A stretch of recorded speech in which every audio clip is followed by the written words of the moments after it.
Freeland to call for joint federal-provincial effort to counter Biden's tax credits. A senior federal official warned that the American tax credits could become a black hole for investment.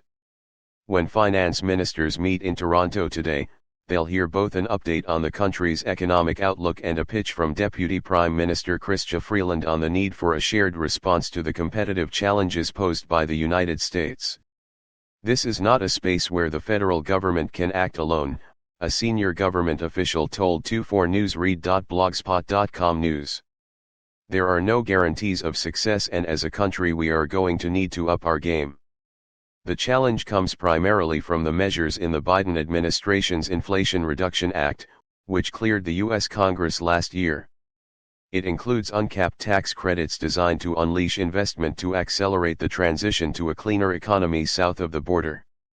Last fall, a senior federal finance department official called the tax credits a game changer for climate transition and warned they would amount to a gravitational black hole drawing capital to the U.S. at the expense of Canada and other countries. Freeland tabled an initial response to those challenges in last fall's economic statement: tax credits for clean energy capital costs and for hydrogen production. We need to up the ante. Those credits were backstopped by the promise of further action in the 2023 budget. Now, the federal government is warning that provinces will need to offer incentives of their own in key sectors, such as critical mineral extraction and advanced manufacturing. Subscribe our YouTube channel and click our bell icon for new videos. 2023 budget. Now, the federal government is warning that provinces will need to offer incentives of their own in key sectors, such as critical mineral extraction and advanced manufacturing. We as a country need to be strategic in selecting areas where we can actually be competitive, said the senior government official. We are not going to be able to do everything. But we do need to select some spaces where we need to up the ante. The need for a quick and effective response was underscored by the broad economic direction set by Canada, the US, and Mexico at the recent North American Leaders Summit. While in Mexico City, Prime Minister Justin Trudeau, US President Joe Biden and Mexican President Andrés Manuel López Obrador pledged to strengthen supply chains and pursue continental self-reliance for the new manufacturing sectors of the 21st century. We're working to a future to strengthen our cooperation on supply chains and critical minerals so we can continue to accelerate in our efforts to build the technologies of tomorrow, right here in North America, Biden said at the closing news conference at the summit. But while the U.S. speaks openly of economic cooperation, recent trade battles over Biden's Buy America policies and tax credits for electric vehicles underscore the threat to the Canadian economy.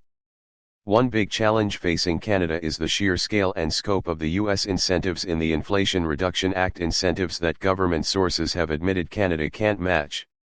As a result, those sources say, Canada needs a policy response that is more targeted than the U.S. incentives.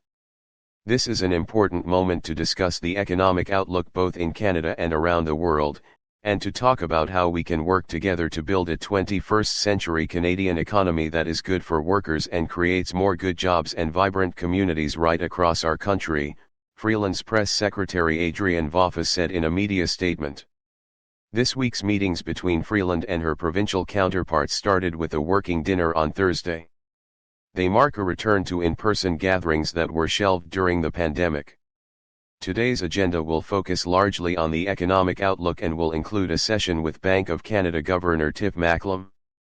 The finance ministers are expected to discuss the ongoing negotiations to increase federal health transfers. But the bulk of that conversation will be left to next week's First Ministers' meeting in Ottawa. It's largely on the economic outlook and will include a session with Bank of Canada Governor Tiff Macklem. The finance ministers are expected to discuss the ongoing negotiations to increase federal health transfers. But the bulk of that conversation will be left to next week's First Ministers' meeting in Ottawa. Ministers' meeting in Ottawa. Subscribe our YouTube channel and click our bell icon for new videos.